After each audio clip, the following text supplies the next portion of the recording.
उत्तराखंड के देहरादून जिले के त्यूणी तहसील के भूट गांव में एक दर्दनाक हादसा सामने आया जिसने पूरे क्षेत्र को शोक में डुबो दिया। गांव में मकानों का निर्माण कार्य करने आए 3 मजदूर प्रकाश, संजय और संदीप एक ही कमरे में मृत पाए गए। मृतकों में प्रकाश और संजय सगे भाई थे, जबकि संदीप उनका रिश्तेदार बताया जा रहा है। तीनों राजमिस्त्री का काम करते थे और काफी समय से भूट गांव में रहकर निर्माण एवं मरम्मत का काम कर रहे थे।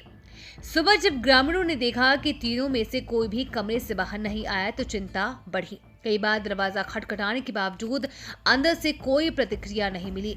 तभी लोगों ने कमरे के बाहर खड़े होकर तेज एलपीजी गैस की गंध महसूस की। सूचना स्थानीय प्रशासन तक पहुंचाई गई, जिसके बाद नायब तहसीलदार सरदार सिंह राणा के नेतृत्व में राजस्व पुलिस की टीम मौके पर पहुंची। दरवाजा भीतर से बंद था, इसलिए उसे तोड़ना पड़ा। जैसे ही टीम अंदर दाखिल हुई, उन्होंने देखा कि तीनों मृतक अचेत अवस्था में कमरे से अलग अलग हिस्सों में पड़े हुए थे और उनके मुंह से झाग निकल रहा था।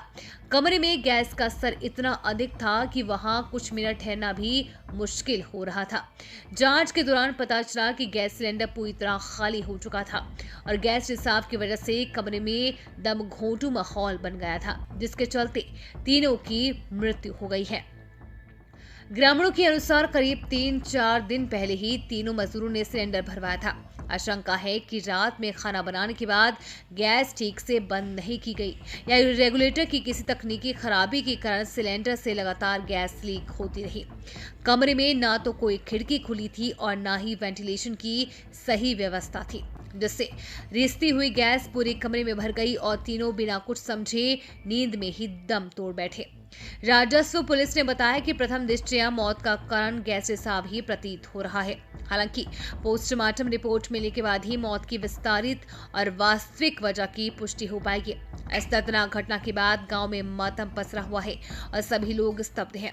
प्रशासन ने ऐसे कमरों में रहने वालों को सिलेंडर के उपयोग के दौरान सावधानी बरतने और वेंटिलेशन सुनिश्चित करने की सलाह दी है, ताकि ऐसी हृदय विदारक घटनाएं दोबारा न हो।